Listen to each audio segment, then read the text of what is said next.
ठीक है, चलिए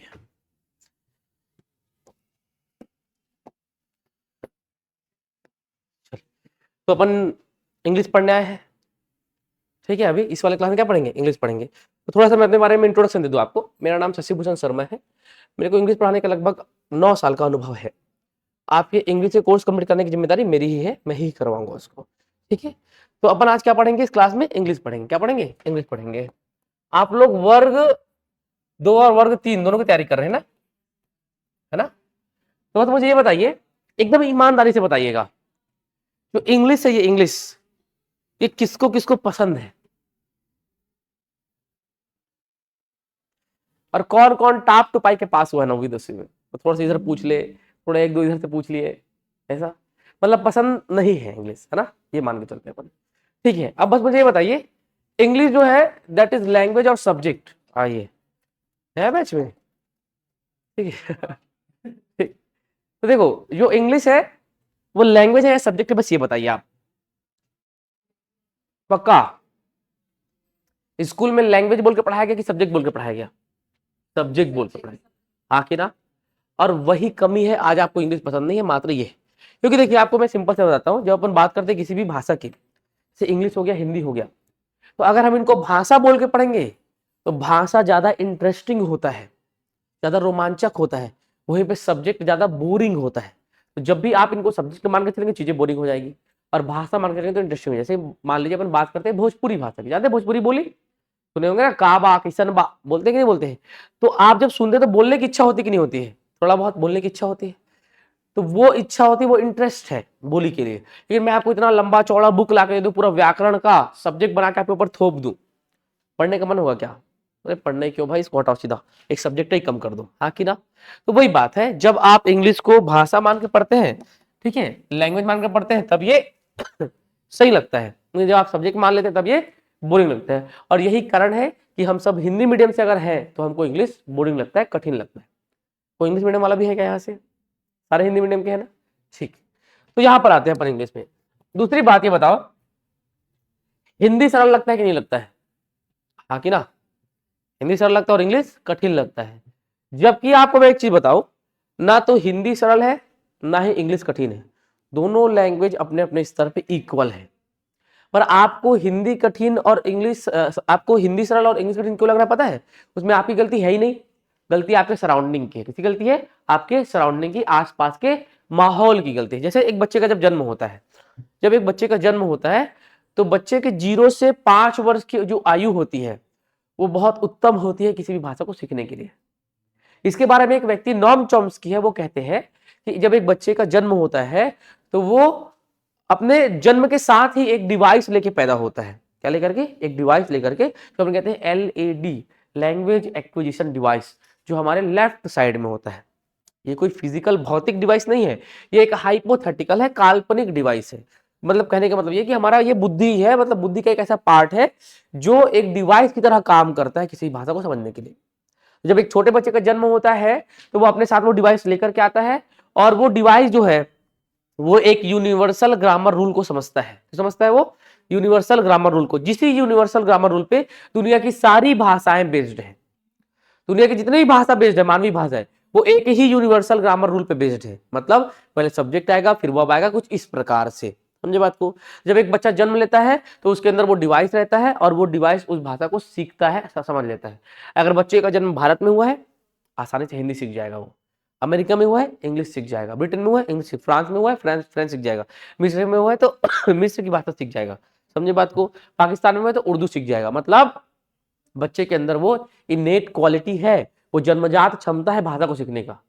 मतलब बच्चे की गलती नहीं है कि अगर उसको इंग्लिश कठिन लग रहा है और हिंदी सरल लग रहा है, अगर वो इंग्लिश नहीं बोल पा रहा है और हिंदी बोल पा रहा है। गलती किसकी है? उसके सराउंडिंग की, आसपास के लोगों की। जैसे मैं आपको याद दिलाऊं, पहली बार जो आपने गाली भी सुना, हिंदी में था कि इंग्लिश में था? हिंदी में था। हाँ कि ना? ठीक है। पड़ोस वाला जब दारू पी करके आके झगड़ा करता था, कौन सी भाषा में? हिंदी में। तो आपका जो अपब्रिंगिंग है, जहां पे आपका पालन पोषण जैसे हुआ है, वो माहौल कैसा था? पूरा हिंदी भाषी क्षेत्र था। हाँ कि ना? और चूंकि इसलिए फिर आप हिंदी को आसानी से सीख गए, और इंग्लिश तो उस समय कोई बोलता ही नहीं था। अभी तो आप देखते हैं इंग्लिश के लोग चलन चलन बढ़ रहा है, लोग बोलते हैं इंग्लिश, पहले तो कोई बोलता भी नहीं था, ठीक है, पहले क्या चलता था, केवल बट और बेटर, हाँ कि ना, खासकर लड़कियों की भाषा ही बट और बेटर, ठीक है, यार वो तो बहुत अच्छा है बट तुझे उससे बेटर मिल जाएगा, हाँ कि ना, जो बट और जो ये बेटर है ये लड़कियां प्रयोग करती हैं ज्यादातर, और यही पहले प्रयोग होता था, लेकिन अब लोग ज्यादा इंग्लिश बोलने लगे हैं, तो अब वो थोड़ा सा माहौल बन गया। लेकिन जब हमारा जन्म हुआ, जब हम 0 से 5 वर्ष के थे, तब कोई इंग्लिश बोल रहा था क्या? वो अलग बात है कि कोई पड़ोस वाला पी के थोड़ा बहुत इंग्लिश झाड़ने का प्रयास कर रहा है, वो अलग चीज है, ठीक है, वो भी आता नहीं था उसको, हाँ कि ना। तो पहली बात ये समझिएगा, जब हम बात करते हैं इंग्लिश और हिंदी, किसकी बात करें अपन, इंग्लिश और हिंदी की अपन तुलना करें, किसकी तुलना करें, इंग्लिश और हिंदी की, तो हिंदी हम आसानी से बोल लेते हैं, सुन लेते हैं, समझ लेते हैं, लिख लेते हैं, वहीं पे इंग्लिश ना बोल पाते हैं, ना सुन के समझ पाते हैं, ना ही हम अच्छे से लिख पाते हैं, हाँ कि ना। इसमें हमारी गलती है क्या? नहीं है हमारी गलती, क्योंकि 0 से 5 वर्ष की उम्र में बच्चा कोई भी भाषा सीख सकता है बहुत आसानी से, बिना किसी मेहनत के। तो दिक्कत कहां पे हुआ अपने को, कि हमारा जो सराउंडिंग है वो हिंदी भाषी है और हम अंग्रेजी भाषा की बात कर रहे हैं। दूसरा, स्कूल में भी क्योंकि हम हिंदी मीडियम से हैं, तो हमारा पूरा माध्यम ही हिंदी में चला है, तो हमको हिंदी ही ज्यादा सिखाया गया इंग्लिश के तुलना में, ठीक है।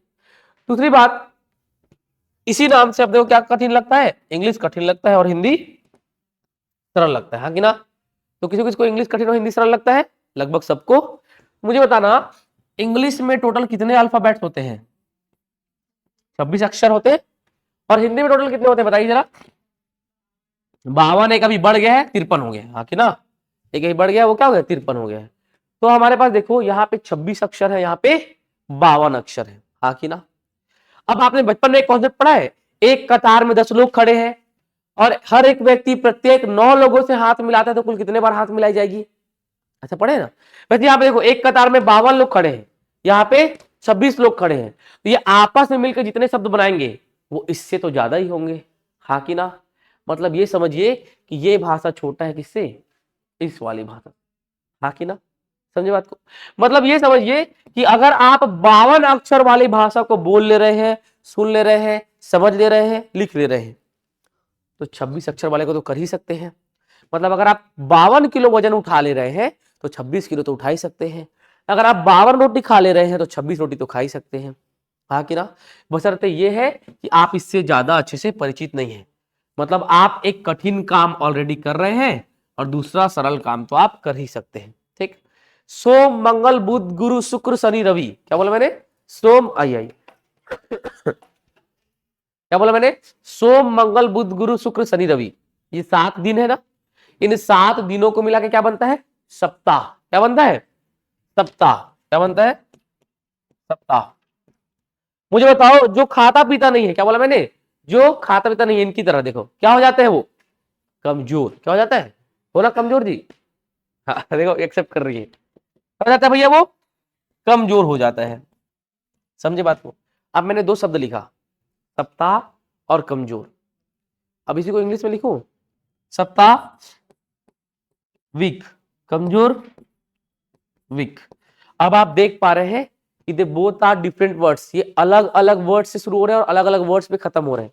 देखो ये स से शुरू हो रहा है और ह पे खत्म हो रहा है, ये क शुरू हो रहा है और र पे खत्म हो रहा है, सप्ताह और कमजोर। अब आप देखेंगे इसमें ये आधा अक्षर भी आ रहा है, क्या आ रहा है? आधा अक्षर आ रहा है कि नहीं आ रहा है? आ रहा है ना। मात्रा भी आ रहा है, यहाँ पे देखिए मात्रा आ रहा है, पर यहाँ पे कहीं पे आधा अक्षर आ रहा है क्या? मात्रा आ रहा है क्या? तो आधा अक्षर और मात्रा का झंझट है क्या? नहीं है। इसको बोलो सप्ताह, जोर पड़ रहा है बोलने में। कमजोर, यहां बोलो वीक, वीक। यहां पर देखो 2 अलग अलग चीजों के लिए 2 अलग अलग शब्द हैं, एकदम अलग अलग उच्चारण है, पर यहां पर देखो 2 अलग अलग चीजों के लिए लगभग एक जैसा उच्चारण है, समझे। इवन हिंदी भाषा में हर एक चीज के कई नाम होते हैं, एक शब्द के लिए कई एक चीज के नाम के लिए कई शब्द प्रयोग होते हैं, लेकिन इंग्लिश में 2-3 चीजों के लिए एक ही शब्द से काम चला लिया जाता है, हाँ कि ना, समझे बात को। तो ये समझो कि यहाँ पे शब्द भंडार भी ज्यादा है और यहाँ पे शब्द भंडार कम है। मतलब यहाँ पे आपको ज्यादा मेहनत करना पड़ता है, यहाँ पे कम। लेकिन ये सरल इसलिए लगता है क्योंकि ये बचपन से हमारे आसपास है और हम इससे एकदम फ्रेंडली हैं। ये कठिन इसलिए लगता है क्योंकि ये बचपन से हमारे आसपास नहीं है, हम अब सीखना शुरू किए। इवन आपको तीसरी कक्षा के बाद पता चला होगा कि इंग्लिश को भी सब्जेक्ट की तरह पढ़ना है, मतलब वो भी इंपॉर्टेंस रखता है, हाँ कि ना। पहले तो ABCD अब से काम चल जा रहा था, हाँ कि ना। समझे बात को। तो यहाँ पे थोड़ा सा कॉन्फिडेंस बढ़ा कि नहीं बढ़ा आपका, मतलब अगर आप 52 अक्षर वाला भाषा बोल लेते हैं, सुन लेते हैं, समझ लेते हैं, लिख लेते हैं, तो आप 26 अक्षर वाली भाषा को तो आराम से बोल, सुन, समझ और लिख लेंगे, हाँ कि ना। समझे बात को। तो बताओ दोनों में से ज्यादा इजी कौन सा है? कौन सा इजी है? हिंदी नहीं है इजी एक्चुअल में, वो तो इसलिए इजी क्योंकि वो हमारे आसपास है। ज्यादा इजी तो ये है, हमको ये इजी लगता है क्योंकि हमारे आसपास ये है। समझे बात को। तो जब हम इसमें कंफर्टेबल है तो इसमें कंफर्टेबल होने में हमको ज्यादा मेहनत करने की आवश्यकता है क्या? नहीं है। थोड़ा कॉन्फिडेंस बढ़ा ना, ठीक है, टेंशन मत लो। इंग्लिश बहुत इजी है भैया हिंदी की तुलना में। हिंदी ज्यादा कठिन है, ज्यादा ब्रॉड है, ज्यादा महान भाषा है, और उसी की तुलना में इंग्लिश सरल, छोटी और आसान भाषा है। अब बात करते हैं अपन केवल केवल किसकी? इंग्लिश की बात करते हैं। किसकी बात करते हैं अपन? इंग्लिश की बात करते हैं, ठीक है। इंग्लिश में टोटल कितने अक्षर होते हैं बताओ? 26 अक्षरों से मिलाकर क्या बनता है? वर्ड। और वर्ड से मिलाकर क्या बनता है? Not sentence, phrase. फ्रेजेस से सेंटेंस, सेंटेंस से पैराग्राफ, और पैराग्राफ से स्पीच। स्पीच मतलब सबसे छोटी इकाई क्या है? अक्षर है। क्या है सबसे छोटी इकाई? अक्षर। और अक्षरों से क्या बनता है? शब्द। शब्द से क्या बनता है? वाक्यांश। वाक्यांश से क्या बनता है? वाक्य। वाक्यों से क्या बनता है? गद्यांश। क्या बनता है? गद्यांश। और दो या दो से अधिक गद्यांशों से क्या बनता है आपका? स्पीच, भाषण। समझते हैं बात को? भाषण को, हाँ कि ना? समझ रहे हो ना? स्पीच भाषण, अरे वही वाला जो स्कूल में 15 अगस्त 26 जनवरी में आते थे ना, मुख्य अतिथि बोलते थे, अब हमारे मुख्य अतिथि 2 शब्द कहेंगे। मुख्य अतिथि आए और वो चुप ही नहीं हो रहे हैं, कहे जा रहे हैं, कहे जा रहे हैं, हाँ कि ना? और आपका भी ध्यान उनके भाषण में नहीं था, आपका पूरा फोकस कहाँ था? बूंदी मिक्सचर पे, कि बूंदी मिक्सचर कैसे मिलेगा, हाँ कि ना? एक हिंदी वाली मैडम से, एक इंग्लिश वाली मैडम से, गणित वाली मैडम खतरनाक करनी देगी, हाँ कि ना? तो बेसिकली हमको ये जानना है। अगर हम इसको जानेंगे तो इसमें ये तो शामिल है ही, इसमें ये शामिल है ही, इसमें ये शामिल है ही, इसमें ये शामिल है, इसमें ये शामिल है। मतलब बेसिक अपने को ये जानना है। तो जो व्यक्ति बिना देखे एक भाषण बोल लेता है, सुन के समझ लेता है और लिख लेता है, उसी को तो मैं मानूंगा कि वो इंग्लिश का जानकार है, हाँ कि ना? आइए आइए, तो उसी को तो मानेंगे ना अपन कि वो इंग्लिश का जानकार है, हाँ कि ना? तो अपने को क्या पढ़ना है अभी? स्पीच पढ़ना है। क्या पढ़ना है अपने को? स्पीच पढ़ना है, भाषण पढ़ना है। तो एक भाषण में क्या क्या तत्व होते हैं? What are the basic elements in the speech? क्या क्या होते हैं देखो जरा। एक स्पीच को जानने के लिए आपको उसको कई पार्ट्स में डिवाइड करना पड़ता है, इसको हम बोलते हैं क्या? Parts of speech. और यहां से आपका सिलेबस डिस्कशन के साथ साथ आपका ओवरव्यू भी, ओरिएंटेशन भी स्टार्ट हो रहा है। क्या पढ़ेंगे यहाँ पे को? स्पीच पढ़ना है, और स्पीच को अपन कुछ भागों में बांट के पढ़ते हैं, है ना? Parts of speech. Parts of speech मतलब स्पीच के भाग। एक भाषण के टोटल कितने भाग होते हैं? There are 8 parts of speech in English grammar. देखो अभी कुछ नहीं करना है, कॉपी खुला है, कॉपी के ऊपर पेन रखो, कॉपी पेन रखो, कॉपी क्लोज करो। अब पेन रख के क्यों क्लोज करवाया मैं कॉपी? ताकि पेन गिरने का टेंशन दिमाग में ना रहे। आराम से पीछे टेक जाओ, पीछे टेक जाओ, सोना मत, बस टेकिए बस आराम से। अभी पेन वेन नहीं चलाना है, पूरा पूरा मुझे लिखने दो, बस आप सुनो, ठीक है? पार्ट्स ऑफ स्पीच पे आते हैं, पार्ट्स ऑफ स्पीच पे आते हैं। देखिए parts of speech, there are 8 parts of speech in English grammar. 8 parts of speech English grammar. कितने हैं? 8 है। First noun, second pronoun, third adjective, fourth verb, fifth adverb, sixth preposition,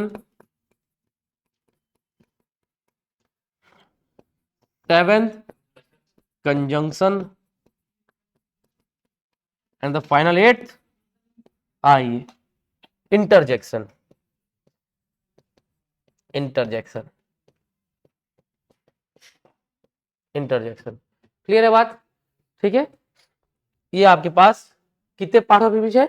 8 part of speech है। पहला noun, दूसरा pronoun, तीसरा adjective, चौथा verb, पांचवा adverb, छठवा प्रेपोजिशन, सातवां कंजंक्शन, आठवां इंटरजेक्शन। समझे बात को? आपको ये 8 चीजें पढ़नी है, इनमें से 7 महत्वपूर्ण है, 8वां ऐसे डिस्कस करेंगे अपन बस। ठीक है, ये हो गया आपके सिलेबस में, ये चीजें हैं। इसके बाद क्या रह जाएगा सिलेबस में? इसके बाद रह जाएगा आपका टेंस वॉइस। क्या रहेगा? Tense voice, article, number, gender. क्या बोला मैंने? इसके बाद tense voice, article, number, gender. उसके बाद आएगा क्या? Figure of speech. क्या आएगा? Figure of speech. ये पार्ट्स ऑफ स्पीच है, फिर क्या आएगा? Figure of speech. और फिर क्या आएगा? Prose and poetry, and then pedagogy. Clear है बात? इतना ही सिलेबस है आपका, मात्र और मात्र इतना। समझे? तो मुंह पे याद हुआ कि नहीं हुआ सिलेबस? हुआ ना? एक तो ये noun, pronoun, adjective, verb, adverb, preposition, conjunction, interjection, फिर tense, voice, narration, article, number, gender, फिर figure of speech, prose, poetry, and then pedagogy. Clear है बात? अपन इस पे आते हैं। तो पहले अपने को क्या पढ़ना है? Parts of speech. क्या पढ़ना है अपने को? Parts of speech. जो वोकैबुलरी सेक्शन है मैं उसकी बात नहीं किया ना, वोकैबुलरी आपको अलग से मैं कराऊंगा। ठीक है, वोकैबुलरी मतलब वर्ड मीनिंग्स, अनेक शब्दों के एक शब्द, विलोम शब्द, पर्यायवाची शब्द, जानते हैं ना, वो सारे अलग से, वो आपको पीडीएफ दूंगा मैं, वो आपको याद करना ही पड़ेगा। ठीक है, इधर आइए। आते हैं किस पे? इस पे आते हैं नाउन। क्या होता है नाउन, बताइए तो? नाउन क्या होता है? अरे वही स्कूल में रट्टा वाला बोलो ना। हाँ, वेरी गुड, बैठिए आराम से। ठीक है, noun is the name of any person, place, thing. ऐसा होता है? गलत डेफिनेशन है, अधूरा है। समझे बात को? क्या है? अधूरा है। Noun is the name of any person, place और thing. A noun is the name of any person, place, thing और एन आइडिया। क्या जोड़ दिया मैंने? An idea. संज्ञा किसी व्यक्ति, वस्तु, स्थान या विचार के नाम होते हैं, 4 चीजों के नाम। अ noun is the name of any person, place, thing और एन आइडिया। समझे बात को? तो संज्ञा किसी व्यक्ति, वस्तु या स्थान का नाम होता है। अ noun is the name of any person, place, thing और एन आइडिया। व्यक्ति, वस्तु, स्थान या विचार का नाम। व्यक्ति का नाम राम सीता, व्यक्ति का नाम राम सीता बोल सकते हैं अपन। राम सीता व्यक्ति का नाम हो गया।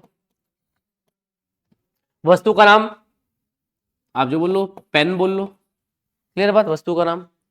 फिर आते किस पे? स्थान के नाम पे आप जो बोल लो, मुंबई। ठीक है, और क्या बचा? विचार का नाम। अब देखो, विचार, विचार इन द सेंस हमारे इमोशंस का नाम, भावना, विचारों का नाम। समझे बात को? जैसे कि हैप्पीनेस, खुशी का विचार, काइंडनेस, दया का विचार, मर्सी, क्षमा का विचार। तो ये जो सारे वर्ड्स होते हैं ये भी आपके नाउन होते हैं। तो मैं यहाँ पे लिखता हूँ क्या? एक हैप्पीनेस। क्या लिखता मैं यहाँ पे? हैप्पीनेस। समझे बात को? तो बताओ जरा, नाउन की नाउन क्या होता है? किन चीजों का नाम होता है नाउन? 4 चीजों का। व्यक्ति का नाम, वस्तु का नाम, स्थान का नाम और विचार का नाम।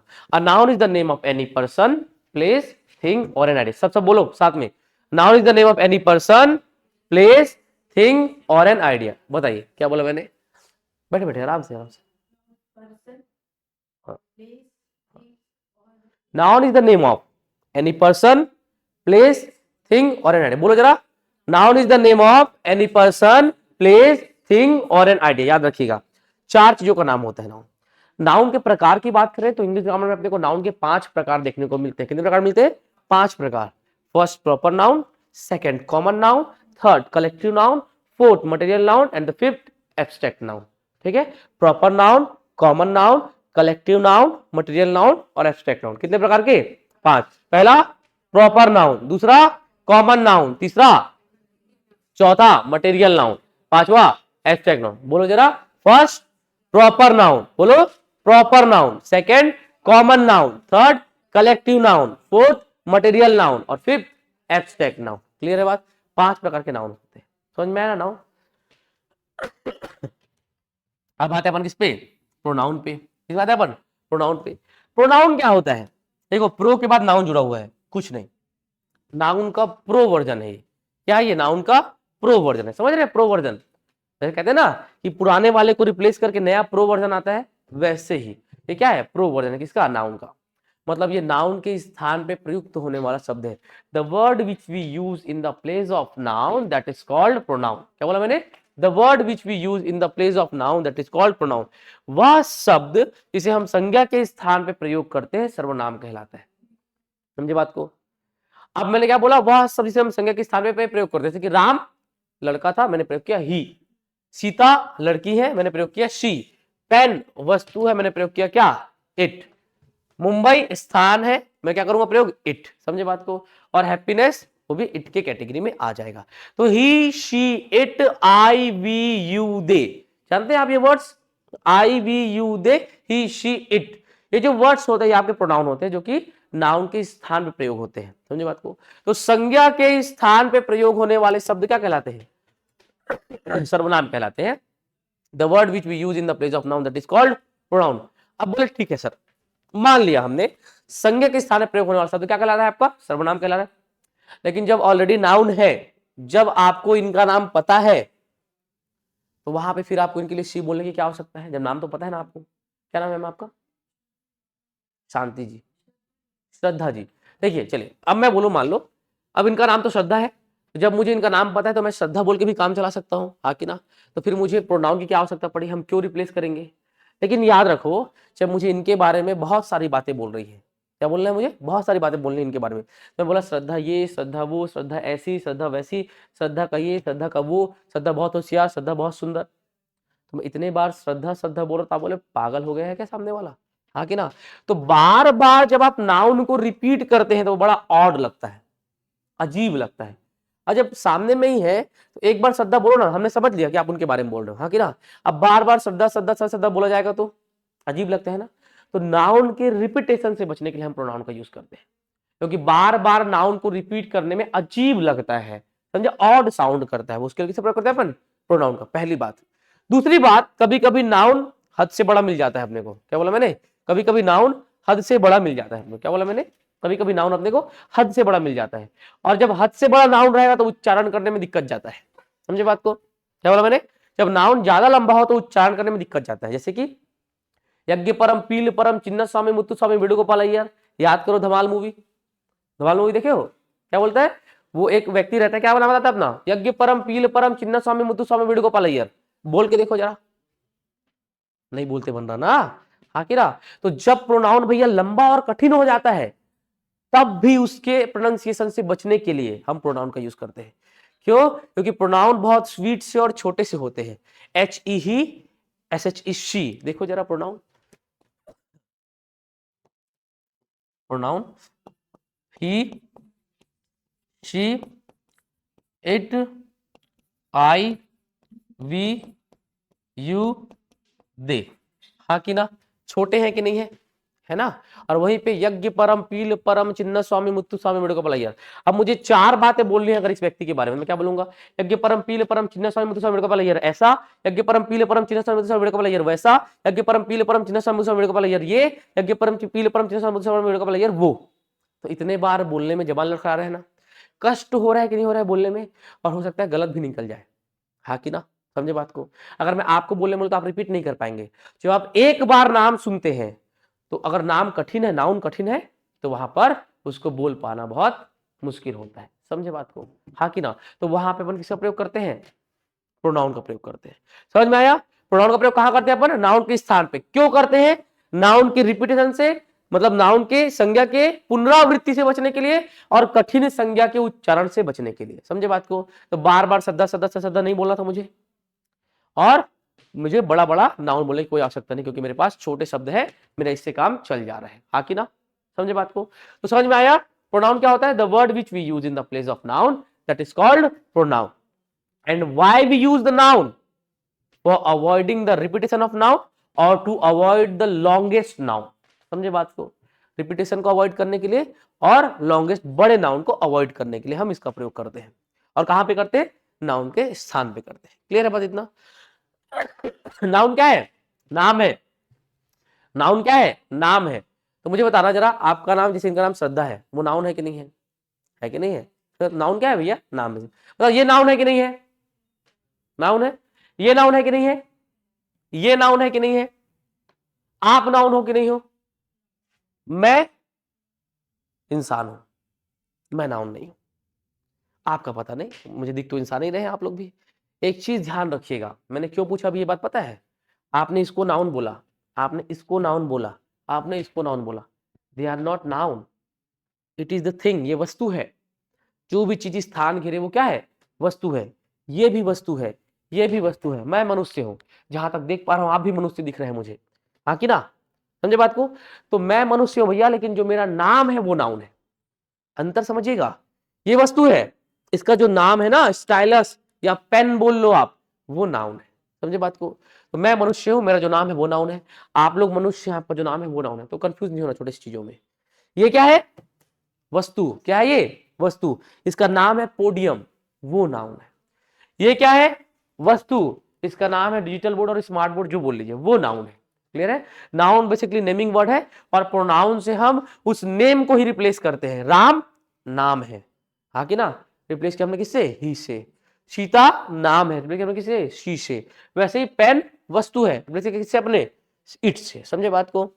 तो नाउन क्या है? नेमिंग वर्ड है। और प्रोनाउन क्या है? ऐसा शब्द जिसे हम संज्ञा के स्थान पे प्रयोग करते हैं। समझे बात को? क्लियर? और क्यों प्रयोग करते हैं? ताकि पुनरावृत्ति से बच सके नाउन के, और कठिन नाउन के उच्चारण से बच सके। इतना क्लियर हुआ ना? अब आते हैं अपन किस पे? एडजेक्टिव पे। किस पे आते हैं अपन? एडजेक्टिव पे। क्या होता है एडजेक्टिव? नाउन की विशेषता बताता है। ठीक है, वेरी गुड। क्या केवल नाउन की विशेषता बताएगा? प्रोनाउन की बता देगा। ठीक है, वह शब्द जो संज्ञा सर्वनाम की विशेषता बताए। The word which tells more about the noun और प्रोनाउन। क्या बोला मैंने? The word which tells more about the noun और प्रोनाउन, वह शब्द जो संज्ञा या सर्वनाम के बारे में अधिक जानकारी दे। क्या बोला मैंने? वह शब्द जो संज्ञा या सर्वनाम के बारे में अधिक जानकारी दे, क्या कहलाता है? विशेषण, एडजेक्टिव कहलाता है। नहीं समझे? कोई बात नहीं। वह शब्द जो संज्ञा या सर्वनाम की विशेषता बताए, एडजेक्टिव कहलाता है। अब भी नहीं समझे? कोई बात नहीं। वह शब्द जो संज्ञा सर्वनाम की तारीफ या बुराई करे। क्या बोला मैंने? वह शब्द जो संज्ञा या सर्वनाम की तारीफ या बुराई करे, एडजेक्टिव कहलाता है। लास्ट वाला तो याद हो ही गया होगा, स्पेशली लड़कियों, आप लोग को तो हो ही गया होगा। बुराई शब्द जो जुड़ा है, हाँ कि ना? तारीफ और बुराई लड़कियों का फेवरेट शब्द है। तारीफ सुनना पसंद है और बुराई करना। देखो खुद बोल रही है, शाबाश। ठीक है, तो याद हुआ ना? देखो हमको स्कूल में पढ़ाया गया कि बेटा जो शब्द तारीफ करे वो एडजेक्टिव है। नहीं भैया, बुराई करता है तब भी एडजेक्टिव है, याद रखिएगा। मैंने बोला बहुत सुंदर पेन है, तारीफ है। मैंने बोला बहुत बदसूरत पेन है, वो भी तो विशेषता है ना। खूबसूरत भी विशेषता, बदसूरत भी विशेषता, हाँ कि ना? है कि नहीं विशेषता? जैसे हमारे देश में काला और गोरा तारीफ और बुराई के तौर पे लिया जाता है। जैसे मैं इनको बोलूं आप बहुत गोरी हैं, खुश हो जाएंगे मैडम। मैं बोला तुम काली हो, दुखी हो जाएंगी, हाँ कि ना? मैं रंग भेद नहीं कर रहा, मैं बता रहा हूँ आपको। ठीक है, तो हमारे देश में काला और गोरा दोनों उसके मतलब तारीफ और बुराई के तौर पे लिया जाता है, लेकिन दोनों ही तो विशेषता है ना। इनकी विशेषता की ये गोरी है और इनकी विशेषता की ये काली है। विशेषता है कि मैं बोला देखो वो जो गोरा वाला लड़का है उसको बुला के लाओ, मैं स्पेसिफाई कर रहा हूँ, विशेषता बता रहा हूँ ना, आपने बुला लिया। देखो वो जो दूर काला वाला लड़का जो खेल रहा है उसको बुला के लाओ, हाँ कि ना? तो हालांकि वो तारीफ और बुराई के तौर पे लेते हैं, लेकिन दोनों ही तो एडजेक्टिव है ना। तो मतलब जो शब्द तारीफ करे वो भी एडजेक्टिव, जो बुराई करे वो भी एडजेक्टिव। क्लियर है बात? तो एडजेक्टिव क्या है? वह शब्द जो संज्ञा या सर्वनाम की तारीफ या बुराई करे। किसकी? संज्ञा या सर्वनाम, केवल दो ही चीजों की, संज्ञा या सर्वनाम की तारीफ या बुराई करे, क्या कहलाता है? वो एडजेक्टिव कहलाता है। जैसे मैंने बोला स्मार्ट, मैंने क्या बोल दिया? स्मार्ट। मैंने मान लो भाई इस भाई को बोले, क्या नाम भैया आपका? शुभम। मैंने बोला शुभम भैया बहुत स्मार्ट है। तारीफ किया कि नहीं किया? मैं तारीफ तो किया, पर वो एडजेक्टिव है कि नहीं है? है ना? मैंने बोला भैया क्या नाम है आपका? मनोज। मैंने बोला मनोज भैया बहुत बहादुर है, बहुत साहसी है। विशेषता बताया कि नहीं बताया मैं इनका? ठीक है, तो स्मार्ट, ब्रेव, ये जो वर्ड्स होते हैं ना, यहाँ पे क्या होते हैं? एडजेक्टिव होते हैं, याद रखिएगा। वह शब्द जो संज्ञा और सर्वनाम की तारीफ या बुराई करे, एडजेक्टिव कहलाता है। The word which tells more about the noun और pronoun, that is called an adjective. Clear है? अब आते हैं अपन किस पे? वर्ब पे। किस पे आते हैं अपन? वर्ब पे आते हैं। भैया वर्ब क्या होता है देखते हैं जरा। वर्ब क्या होता है? वर्ब होता है क्रिया। क्या होता है? क्रिया। The word which shows an action, something happened और एग्जिस्ट। क्या बोला मैंने? The word which shows an action, something happened और एग्जिस्ट, वह शब्द जो किसी क्रिया के करने, किसी क्रिया के होने या किसी क्रिया के अस्तित्व को दिखाए, एडजेक्टिव कहलाता है। सॉरी, वर्ब कहलाता है, माफ कीजिएगा। वह शब्द जो किसी क्रिया के करने, किसी क्रिया के होने या किसी क्रिया के अस्तित्व को दिखाए, वर्ब कहलाता है। द वर्ड विच टेल्स, ठीक है, the word which shows an action, something happened और एग्जिस्ट। क्या बोला मैंने? The word which shows an action, something happened और एग्जिस्ट। किसी चीज को करने, मान लो आपने, मैंने बोला कि आप कोई काम को कर रहे हैं, हाँ कि ना, तो करने को दिखा रहे हैं। होने को दिखाएगा, तो करने में मैंने बोला ही जम्प्ड, उसने कूदा, उसने काम किया कि नहीं किया? किया ना। अब होने को दिखाने के लिए कैसे? कुछ कुछ चीजें आप करते नहीं है, हो जाता है। क्या बोला मैंने? कुछ कुछ चीजें आप करते नहीं, हो जाता। जैसे कि गिरना, आप गिर गए, जानबूझ के गिरे क्या? नहीं, गिर गए ना, फॉल, तो वो भी क्या है? वर्ब है। ऐसा थोड़ी है कि रास्ते में चले मन करता है तो पटका जाते हैं एक बार, नहीं ना, जानबूझ थोड़ी करते हैं कि चल रहे मन के तो पटका गए, नहीं होता ना ऐसा, है ना, वो गलती से होता है। तो कुछ जो चीजें खुद भी हो जाती है वो भी क्रिया है। क्या बोला मैंने? वह सब जो किसी कार्य को करने, किसी कार्य के होने या अस्तित्व को बताया, क्या कहलाता है आपका? वर्ब कहलाता है, ध्यान रखिएगा। अब वर्ब पहचानने के लिए एकदम आसान सा तरीका बताता हूं मैं आपको। ऐसा कोई भी शब्द जिसको आप सुनते हैं, क्या बोला मैंने?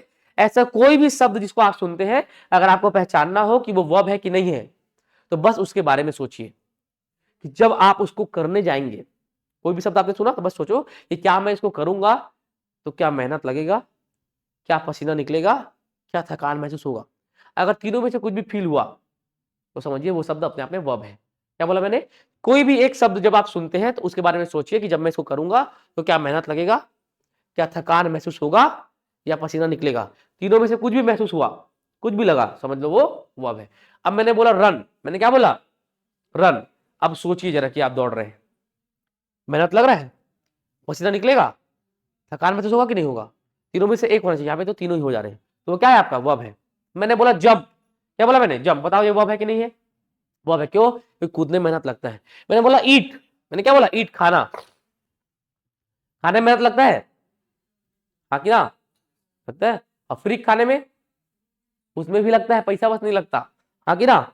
देखिए जरा, जैसे आप शादी पार्टी में जाते होंगे तो वहां पे एक ऐसे व्यक्ति को देखते हैं कि जिनका लगभग शादी किए हुए 30-35 साल हो गया है।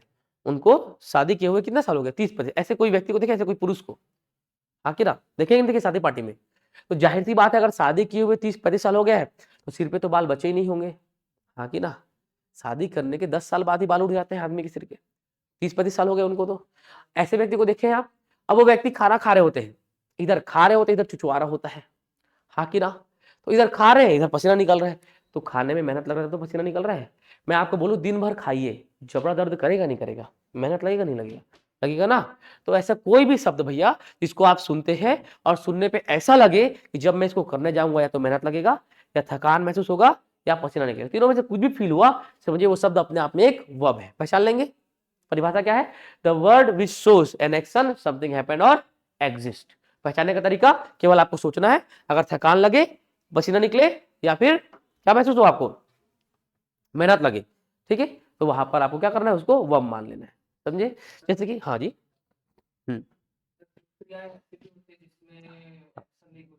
हाँ हाँ हाँ हाँ, तो वो क्रिया के अंदर अपन अलग से पार्ट ऊपर ऊपर से ओवरव्यू समझ पता है। स्वयं होने, the word which shows an action, something happen और एग्जिस्ट, तो वो चीजें खुद होती हैं, मेहनत नहीं लगता उसमें।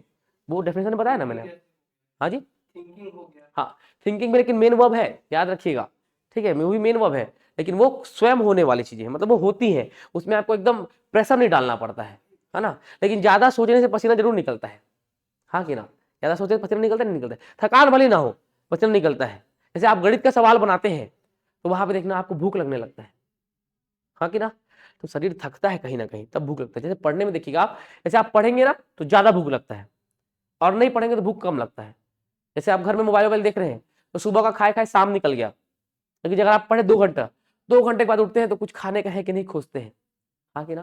तो वहां पे भी आप सोच सोच के क्वेश्चन सॉल्व कर रहे हैं, चीजों दिमाग पे आप प्रेशर डाल रहे हैं, तो वहां पे थक रहा है कहीं ना कहीं दिमाग, तो हाँ, तो मेंटल एक्सरसाइज हो रहा है ना वहां पे, तो वो ऐसे वर्ब है, ठीक है, समझे? तो वह शब्द जिसको सुनकर ऐसा लगे जब अपन इसको करने जाएंगे थकान महसूस होगा, मेहनत लगेगा या पसीना निकलेगा, वो वर्ब होता है। क्लियर है बात? जैसे मैंने बोला एक वर्ड स्टार्ट, मैंने क्या बोला? स्टार्ट। मुझे बताइए स्टार्ट करने में मेहनत लगता है कि नहीं लगता है? लगता है ना। मान लो मेरी गाड़ी है, बाइक, सेल्फ है उसमें, अब मान लो किक वाली रहती, सेल्फ नहीं रहता, मैं बोला भैया स्टार्ट कर दीजिए, किक मारते मेहनत लगता कि नहीं लगता? तो किसी भी चीज को स्टार्ट करने में मेहनत लगता है ना, तो ये भी क्या है आपका? वर्ब है। मैंने एग्जांपल के तौर पे लिख दिया। आगे आते हैं अपन एडवर्ब पे। किस पे आते हैं अपन? एडवर्ब पे। क्या होता है एडवर्ब बताइए? क्रिया विशेषण कहते हैं। क्या बताता है एडवर्ब? है ना, क्रिया की विशेषता ना, क्रिया विशेषण क्रिया की विशेषता बताता है, हाँ कि ना। एडवर्ब क्या करता है, क्रिया की विशेषता बताता है। लेकिन ये चीज थोड़ा सा गड़बड़ है, एक एडवर्ब जो होता है ना वो केवल क्रिया बस की विशेषता नहीं बताता है, समझे बात को। ठीक है, जो एक एडवर्ब होता है, an adverb can tell about a verb, an adjective, another adverb or even a whole sentence। एक क्रिया विशेषण, नाम क्रिया विशेषण नो डाउट, लेकिन एक क्रिया विशेषण एक क्रिया की विशेषता बताता है, एक विशेषण की विशेषता बताता है, एक अपनी तरह किसी अन्य क्रिया विशेषण की विशेषता बता सकता है, या पूरे पूरे वाक्य की भी विशेषता को बता सकता है। समझे क्या बोला मैंने, the word that tells about verb, adjective, another adverb और इवन अ होल सेंटेंस। समझे, वह शब्द जो किसी क्रिया की विशेषता बता दे, किसी विशेषण की विशेषता बता दे, या किसी अन्य क्रिया विशेषण की विशेषता बता दे, या पूरे पूरे वाक्य की विशेषता बता दे, वो क्या कहलाता है, आपका एडवर्ब कहलाता है। समझे बात को। तो मुझे बताओ, क्या क्रिया विशेषण केवल क्रिया की विशेषता बताता है क्या, नहीं, चार चीजों की विशेषता बताता है। किसके बारे में बताता है, पहला वर्ब की विशेषता, दूसरा एडजेक्टिव की, तीसरा अपने जैसे किसी एक और एडवर्ब की, और चौथा जरूरत पड़ने पूरे पूरे वाक्य की, सेंटेंस की। क्लियर है बात। और एक्चुअल में इसको पहचानने का तरीका बताओ हिंदी में आसान तरीके से, तो किसी काम के करने के ढंग को बताने वाला शब्द जनरली एडवर्ब हो जाता है, हाँ कि ना। किसी काम के करने के ढंग को बताने वाला शब्द, जैसे मैंने बोला कि उसने मुझसे बात किया, मैंने क्या बोला, उसने मुझसे बात किया, तो क्रिया क्या हुआ वहां पे, बात करने का। अब उस क्रिया के ढंग को बताऊं मैं, बात करने का ढंग, अच्छे से बात किया भाई, क्या बोला मैंने, अच्छे से बात किया, तो ढंग बताया कि नहीं बताया, वो जो अच्छे से बात करना जो आ रहा है ना, वो क्या है आपका एडवर्ब है। समझे बात को। तो काम करने के ढंग को बताने वाला, किसी क्रिया के करने के ढंग को बताने वाला शब्द एडवर्ब होता है। अब आपके डेफिनेशन में ये चार चीजों की विशेषता को बताने वाला शब्द होता है, जो कि वर्ब की, एडजेक्टिव की, एक और एडवर्ब की, या पूरे पूरे वाक्य की विशेषता को बता सकता है। क्लियर है बात। जैसे मैंने बोला क्या, कामली, क्या बोला मैंने, कामली, क्या बोला मैंने, कामली, शांतिपूर्ण ढंग से, उसने शांतिपूर्ण ढंग से बात किया। समझे बात को, ठीक है, कामली। सामान्यतः जो एडवर्ब होते हैं ना, उनके लास्ट में एलवाई देखने को मिलते हैं, पर सारे एडवर्ब के लास्ट में एलवाई हो जरूरी नहीं है, और सारे एलवाई वाले वर्ड्स एडवर्ब हो ये भी जरूरी नहीं है। क्या बोला मैंने, एडवर्ब्स के अंत में जनरली एलवाई देखने को मिलते हैं, पर सारे एडवर्ब के अंत में एलवाई आए जरूरी नहीं है, और दुनिया में जितने एलवाई वाले शब्द हैं वो सारे एडवर्ब हो ये भी जरूरी नहीं है। समझे, अगर 100 वर्ड है, मान लीजिए दुनिया में 100 वर्ड है जिनके लास्ट में एलवाई आता है, तो उसमें से 60 एडवर्ब होते हैं और कुछ 40 एडजेक्टिव की तरह भी काम करते हैं, याद रखिएगा। समझे बात को। तो मैंने एक एग्जांपल के लिए यहाँ पे कामली लिख दिया। आगे बढ़ते हैं, अपन किस पे आते हैं, प्रेपोजिशन पे। किस पे आते हैं अपन, प्रेपोजिशन पे आते हैं। क्या होता है प्रेपोजिशन, बताइए जरा। ये देखो, प्रेपोजिशन दो वर्ड से मिलकर बना है, प्री प्लस पोजिशन। किसे बना है, प्री प्लस पोजिशन से बना है, ठीक है। अच्छा, कमेंट किया क्या, त्रिलोक साहू जी, मनीष कुमार जी, लोकेश दिवांगा जी, सबको गुड मॉर्निंग भैया, देख नहीं पाया था कमेंट, माफ कीजिएगा। ठीक है, यहाँ पे आते हैं अपन, किस पे आते हैं, प्रीपोजिशन में। प्री प्लस पोजिशन, प्री का मतलब क्या होता है, पहले, पोजिशन मतलब क्या होता है, स्थिति। क्या बोला मैंने, प्री का मतलब पहले, पोजिशन मतलब क्या होता है, स्थिति। तो भैया जो प्रीपोजिशन होते हैं ना, वो नाउन या प्रोनाउन के पहले आते हैं उनकी स्थिति को बताने के लिए। क्या बोला मैंने, प्रीपोजिशन नाउन और प्रोनाउन के पहले आते हैं, क्या करते हैं, और उसकी स्थिति बताते हैं। एडजेक्टिव नाउन और प्रोनाउन की विशेषता बताता है, प्रीपोजिशन नाउन और प्रोनाउन की स्थिति बताता है। समझे बात को, ठीक है। और कहाँ आते हैं, ये नाउन और प्रोनाउन के पहले आते हैं। समझे बात को। तो प्रीपोजिशन उस नाउन और प्रोनाउन के पहले आते हैं जिसकी स्थिति बतानी है। पर क्या प्रीपोजिशन केवल स्थिति बताता है क्या, नहीं, प्रीपोजिशन चार चीजों को बता सकते हैं। जैसे एडवर्ब चार चीजें बता रहा था ना, वर्ब की विशेषता, एडजेक्टिव की विशेषता, एक और एडवर्ब की विशेषता, और पूरे पूरे वाक्य की विशेषता, वैसे ये चार चीजों को बताता है। ये संज्ञा और सर्वनाम की स्थिति, दिशा, समय और दूसरे संज्ञा सर्वनाम के साथ विशेष संबंध को भी बता सकता है, ठीक है। It can tell about direction, time, location और स्पेशल रिलेशन। क्या बोला मैंने, it can tell about direction, time, location और स्पेशल। ये किसी संज्ञा सर्वनाम की दिशा, स्थिति, समय या किसी दूसरे संज्ञा सर्वनाम के साथ विशेष संबंधों को बता सकता है। कौन, प्रेपोजिशन। जैसे मान लीजिए ये मेरा फोन है ना, अब इस फोन को मैं यहां पे रख दिया, क्लियर है बात। अब मैं चला गया रिसेप्शन पे, अब मैं बोला आपको, किसी को मैंने रिक्वेस्ट किया कि मेरा फोन है बाहर क्लासरूम में ले आओ, आपने पूछा कहाँ, तो मैंने बोला पोडियम के ऊपर। मैंने क्या बोला, पोडियम के ऊपर। तो my phone is on the podium. क्या बोला मैंने, my phone is on the podium, इसको पोडियम बोलते हैं, पोडियम के ऊपर है। तो ऐसा कोई है क्या जो आगे पोडियम के नीचे झांकने वाला है, नहीं ना। आपको स्थिति बताया कहां पे है, ये पोडियम के ऊपर है, हाँ कि ना। समझे बात को। और इसका संबंध किसके साथ बता रहा हूं मैं, पोडियम के साथ बता रहा हूं। और लोकेशन तो मेलोडी बताया क्लासरूम में है, हाँ कि ना।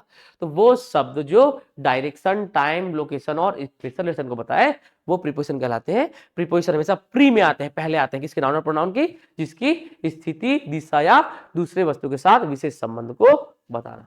समझे बात को। तो प्रीपोजिशन कितनी चीजों को बता सकता है, 4 चीजों को। पहला डायरेक्शन, टाइम, लोकेशन और स्पेशल। डायरेक्शन मतलब दिशा, समय, स्थिति और दूसरे वस्तु के साथ विशेष संबंध को ये बता सकता है। क्लियर है बात। बहुत सारे प्रीपोजिशन होते हैं, in, on, at, into, above, over, under, up, down, before, ठीक है, अबव, बिलो, ये सारे वर्ड्स क्या होते हैं, प्रीपोजिशन। मैं भी 3 लिख दे रहा हूं, कितना लिख रहा हूं मैं भी 3 लिख दे रहा हूं। इन, ऑन और एट, कितना लिख दिया मैंने, 3 लिख दिया एग्जाम्पल के लिए, ताकि आपको पता रहे। क्लियर है बात। तो बताइए प्रीपोजिशन कितनी चीजें बताते हैं, 4 चीजों को बताते हैं, डायरेक्शन, टाइम, लोकेशन और स्पेशल। समझे। अब आते हैं भैया कंजंक्शन पे। किस पे आते हैं अपन, कंजंक्शन पे आते हैं। क्या होता है कंजंक्शन, देखो कंजंक्शन वर्ड बना है कंजॉइन वर्ड से या फिर जंक्शन वर्ड से। 2 वर्ड आपको मैं बता रहा हूं, तो कंजॉइन वर्ड और एक जंक्शन वर्ड। कंजॉइन जो है उसका मतलब होता है जोड़ना। क्या होता है उसका मतलब, जोड़ना होता है। समझे बात को। और जंक्शन भी आपको पता है, बिलासपुर जंक्शन है जहां पे कई सारे रेलवे ट्रैक आके जुड़ते हैं कई रूट्स के, हाँ कि ना। समझे बात को। तो बेसिकली कंजंक्शन जोड़ने का काम करता है, मतलब कुछ नहीं भैया, ये क्या है पता है, ये पंडित है। क्या है ये, पंडित। पंडित जानते हैं पंडित का काम क्या होता है, पैसा लेना, दक्षिणा लेना, नहीं भैया, पंडित का काम होता है जोड़ना। क्या होता है, जोड़ना होता है पंडित का काम। क्लियर है बात। वो एक व्यक्ति को दूसरे व्यक्ति के साथ जोड़ना, शादी का आता है ना, ठीक है। मनोज भैया, अभी एक एग्जांपल लेते हैं, अन्यथा मत लीजिएगा। अब मान लीजिए मनोज भैया का शादी है, अब मनोज भैया एकदम शादी करने के लिए आतुर है, ठीक है, खुश हो रहे मनोज भाई, ठीक है, समझना। अब मनोज भैया शादी करने के लिए इतने आतुर है, अब भाई घोड़ी लेके मंदिर चले गए, घोड़ी पकड़े, कहां चलेगा, मंदिर चले, बोले लो पंडित जी घोड़ी कराओ शादी। तो पंडित जी क्या शादी कराएंगे क्या इनका घोड़ी के साथ, नहीं ना मनोज भैया, घोड़ी से शादी हो पाएगा क्या। अरे मान लो करा भी दिए, बच्चे कैसे होंगे, आधा आदमी आधा घोड़ा, पॉसिबल है क्या, पॉसिबल ही नहीं ना। मतलब पंडित तो जोड़ेगा ही नहीं, जुड़ेगा क्या, नहीं जुड़ेगा। पंडित बोलेगा बेटा आप मनुष्य हैं, जाइए कोई दूसरे मनुष्य को ले आइए, मतलब आप लड़के हो, पुरुष हो, महिला ले आओ, मनुष्य लाओ बस, हाँ कि ना। समझे बात को।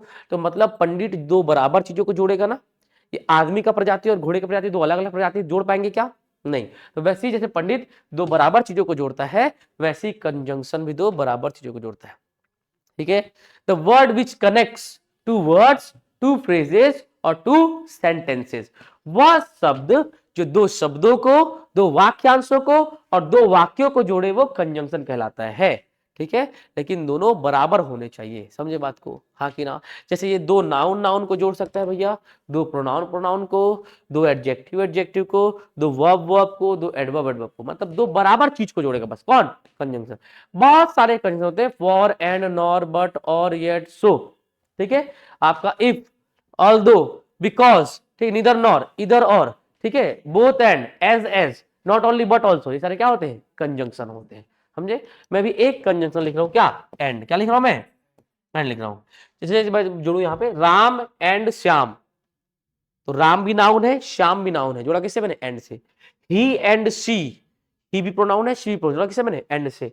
एडजेक्टिव आते हैं स्मार्ट एंड ब्रेव, जोड़ा किससे मैंने, इट, एंड से। किसे जोड़ा मैंने, एंड से। तो एंड कंजंक्शन है, मतलब जो कंजंक्शन होते हैं वो हमेशा 2 बराबर चीजों को ही जोड़ते हैं, एकदम इक्वल चीज को जोड़ेंगे, कौन, कंजंक्शन। चाहे वो 2 शब्द को जोड़ ले, चाहे वो 2 वाक्यांश को जोड़ ले, चाहे वो 2 वाक्य को जोड़ ले, बस दोनों बराबर होने चाहिए, हाँ कि ना, समझे। ठीक है, यहाँ पे आते हैं, ये कंजंक्शन होता है, एंड आपको याद रखना है। अब आते हैं इंटरजेक्शन पे। किस पे आते हैं, इंटरजेक्शन पे आते हैं। भैया क्या होता है इंटरजेक्शन, जी, हाँ जी, कैसे, तो ही एंड आई दोनों तो प्रोनाउन है ना, सेम चीज को जोड़ेगा, प्रोनाउन और नाउन को।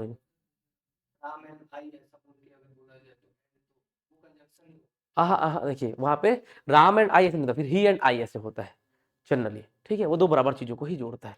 आगे सब क्लियर होता जाएगा। ठीक, चलिए आगे आते हैं अपन किस पे, इंटर। 2 एकदम बराबर होगा तभी जोड़ेगा भैया। ठीक यहाँ पे आते हैं इंटरजेक्शन। किस पे आते हैं अपन, इंटरजेक्शन। अब क्या होता है इंटरजेक्शन, इंटरजेक्शन कुछ नहीं, it is the name of our sudden feeling. क्या है, it is the name of our sudden feeling, किसी परिस्थिति को देख करके अचानक उत्पन्न हुई भावनाओं का नाम है। क्या बोला मैंने, किसी परिस्थिति को देख करके अचानक उत्पन्न हुई भावना का नाम है। जैसे मान लीजिए लड़कियों, रोड पे चलते हो आप लोग, रोड पे कहीं पैदल चलते हैं तो कोई ना कोई आए बाएं बाइक चलाने वाला तो मिल ही जाता है, हाँ कि ना। तो क्या बोलते हैं उसको, बक के नहीं बता सकते सर, ऐसे बोल दो, है ना। गाली बकते नहीं बकते हो उनको, लेकिन क्या घर से सोच के निकले होते हो क्या कि वो जो आए बाएं बाइक चलाएगा उसको गाली देना है, नहीं ना। तुरंत आपने देखा और तुरंत मन में वो भावना आई, हाँ कि ना। समझे बात को। तो किसी परिस्थिति को देख करके अचानक उत्पन्न हुई भावना का नाम इंटरजेक्शन है। It is the name of our sudden feeling, अचानक उत्पन्न हुई भावना का नाम है, समझे। जैसे मान लो, अच्छा मान लो आपके पिताजी की उम्र के व्यक्ति, कोई पिताजी की उम्र समझ रहे हैं, वो होगा लगभग वही 55 50 60 इस आसपास होंगे, है ना, इसी क्राइटेरिया में होंगे। अब आपको पता है पिताजी इस उम्र में है, आराम से गाड़ी चलाते हैं एकदम धीरे धीरे, है ना। पहले जब जवान थे तो सब अपने हिसाब से चलाते थे, लेकिन अब जब पिताजी की जो उम्र है वो एकदम आराम से चलाते धीरे धीरे। तो मान लो आपके पिताजी की उम्र के कोई व्यक्ति है, वो गाड़ी चला रहे हैं, अब एकदम 10 20 25 की स्पीड में चला रहे हैं और वो गिर जाते हैं, तो आप क्या बोलोगे, ओह, क्या बोलोगे आप, ओह, हाँ कि ना। अब मान लो वो गिर के थोड़ा दूर घिसकते हुए चले गए, क्या बोलोगे, आश, क्या बोलोगे, आश। तो क्या घर से सोच के आए थे क्या कि वो मोटू अंकल गिरेंगे तो आप ओह या आश बोलोगे, नहीं ना। अचानक आपने देखा और अचानक आपके अंदर से वो भावना आई, है ना, ओह, आश, ऐसे भावना है, समझे बात को। ठीक है, तो किसी परिस्थिति को देख करके अचानक उत्पन्न हुई भावना का नाम क्या है आपका, इंटरजेक्शन है, ध्यान रखिएगा, समझे। ऐसे मान लो गोल बाजार वाला लाइन जानते हैं, गोल बाजार वाला, इधर जाते आते रहते हैं आप लोग, तो देखते होंगे दुकान के बाहर कपड़ा, अच्छा अच्छा कपड़ा पहने हुए मैनिक्विन्स लगी होती है, हाँ कि ना। तो उसको देख के आप क्या बोलते हो, वाह, क्या बोलते हो, वाह बोलते हो, नहीं बोलते हो। या घर से सोच के गए थे क्या कि वहां पे आप कपड़ा दिखेगा तो वाह बोलेंगे, नहीं ना, हाँ कि ना।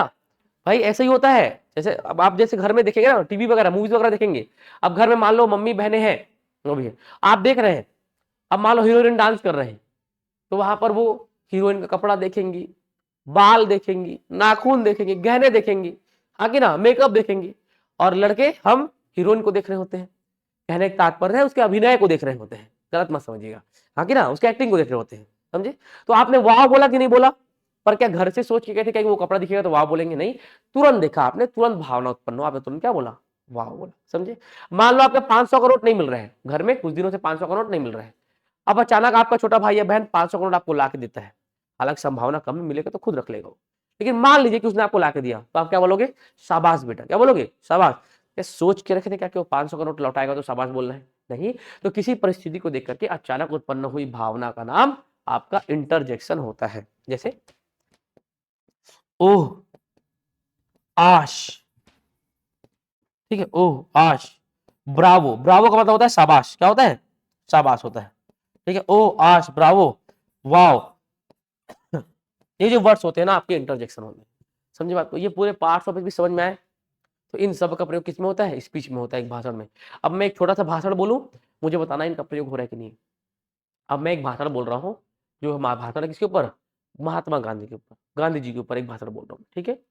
अब शुरू करता हूं मैं भाषण, ठीक है। Gandhi ji whose full name was Mohandas Karamchand Gandhi, Gandhi ji जिनका पूरा नाम मोहनदास करमचंद गांधी था। नाउन आ गया, नहीं आ गया, सेम भाषण है।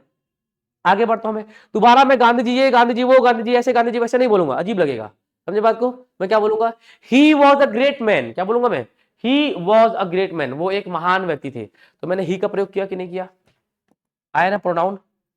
सेम सेंटेंस में मैंने क्या बोला, he was a great man, क्या बोला मैंने, he was a great man. उनकी विशेषता क्या है कि वो ग्रेट है, एडजेक्टिव आया कि नहीं आया। अब मैं आगे बोलूं, ही स्टार्टेड सत्याग्रह, क्या बोला मैंने, ही स्टार्टेड सत्याग्रह। देखो स्टार्ट वर्ड आया कि नहीं आया, वर्ब आया कि नहीं आया। अब मैं बोलूं ही कंप्लीटेड सत्याग्रह, क्या बोला मैंने, ही कंप्लीटेड सत्याग्रह, तो वो भी वर्ब है ना, कंप्लीटेड, कि ना। अब कंप्लीट किया उन्होंने, और कंप्लीट करने का ढंग कैसे था, उन्होंने शांतिपूर्ण ढंग से सत्याग्रह पूर्ण किया। ही कंप्लीटेड सत्याग्रह कामली, ही कंप्लीटेड सत्याग्रह कामली, उन्होंने शांतिपूर्ण ढंग से सत्याग्रह को पूर्ण किया। देखो कामली वर्ड आया ना, एडवर्ब आ गया ना। अब आते हैं प्रीपोजिशन में, मैंने बोला Gandhi ji was born on 2 October 1869 at Porbandar in Gujarat. क्या बोला मैंने, Gandhi ji was born on आया कि नहीं आया, 2 October 1869 at Porbandar in Gujarat. In, on और एट आया ना, देखो प्रीपोजिशन आया कि नहीं आया, ठीक है। आगे बढ़ते अपन, कंजंक्शन देखते कैसे आएगा। मैंने बोला Gandhi ji was brave and handsome, क्या बोला मैंने, Gandhi ji was brave and handsome, Gandhi ji साहसी और सुंदर थे। सुंदर थे कि नहीं थे गांधी जी? थे कि नहीं थे? थे ना, पक्का। लड़कियां आसान क्यों है? सुंदर थे कि नहीं थे? क्या मतलब गांधी जी का बाल नहीं था? बाल, बिना बाल का आदमी सुंदर नहीं होता क्या? होता है। ये गांधी जी बहुत सुंदर है, भरोसा नहीं है 10 का नोट गिरा के देख लो। समझे बात को? आपको क्या लगता है? देखो, सुंदर किसको बोलते हैं आज के जमाने में? आज के जमाने में सुंदर वो जिसके आगे पीछे लड़कियां घूमे, हाँ कि ना? अभी आप 10 करोड़ गिरा के देख लो, कोई भी लड़की उठा के सीधा गांधी जी को पप्पी देगी सीधा। क्यों? उठाया सीधा टकले पे चूम लिया, क्योंकि हमारे यहाँ रिवाज है ना भैया पैसा को चूमने का। गांधी जी के सिर पे चूम लेती है, हाँ कि ना? तो हैंडसम है तब तो। Money is very handsome bro, money से ज्यादा हैंडसम कुछ नहीं है। पैसा ज्यादा कुछ सुंदर है क्या? नहीं है। तो गांधी जी सुंदर है कि नहीं बताओ? है ना? लड़कियां बोल रही, जलती हो तुम लोग गांधी जी की सुंदरता से। छोड़ो, ठीक है, इस पे आते हैं अपन, इस पे आते हैं। ठीक है, छोड़ो सुंदरता, छोड़ दो। मैंने बोला Gandhi ji was brave and smart. Smart मतलब होता है बुद्धिमान। मैंने क्या बोला? Gandhi ji was brave and smart. Gandhi ji साहसी और बुद्धिमान थे। ब्रेव मतलब बहादुर या साहसी, गांधी जी बहादुर और बुद्धिमान थे। तो ब्रेव एंड स्मार्ट दोनों एडजेक्टिव है, जोड़ा किसे मैंने? एंड से। कंजंक्शन आया कि नहीं आया? अब जब पूरा भाषण कंप्लीट हुआ तो मैं अपनी वाणी को विराम देते हुए बोलता हूं, महात्मा गांधी जी जो भी आपने हमारे लिए किया उसके लिए शाबाश। तो Bravo mister Mahatma Gandhi, doing such things for us. तो ब्रावो आया कि नहीं आया? आया ना? तो इंटरजेक्शन आया कि नहीं आया? तो एक भाषण में, एक स्पीच में ये चीजें आती कि नहीं आती हैं? मतलब अगर आप इन चीजों को कवर कर लोगे तो आप इंग्लिश में भाषण दे सकते हो, नहीं दे सकते हो? दे सकते हो ना? तो ये बेसिक चीजें हैं, इनके ऊपर बहुत सारे सवाल आते हैं, खासकर शिक्षक भर्ती के एग्जाम में। समझे? तो हमको इनको पढ़ना है। क्लियर है बात? और भी समझ में आया ना? ये हो गया आपका noun, pronoun, adjective, verb, adverb, preposition, conjunction, interjection, और फिर इसके बाद tense, voice, narration, article, number, gender, फिर फिगर ऑफ स्पीच, फिर prose poetry and then pedagogy. Clear है बात? इतना चीज अपने को पढ़ना है। लगभग 2-2.5 महीने का सिलेबस अपना है। ठीक है, चलो तो फिर अपन आज की क्लास को वाइंड अप करते हैं। समझ में आया ना अपने को क्या क्या पढ़ना है, कैसे पढ़ना है? ठीक है, मिलते हैं आपसे। जाते बोलिए जय हिंद, जय भारत, जय छत्तीसगढ़। नेक्स्ट क्लास में।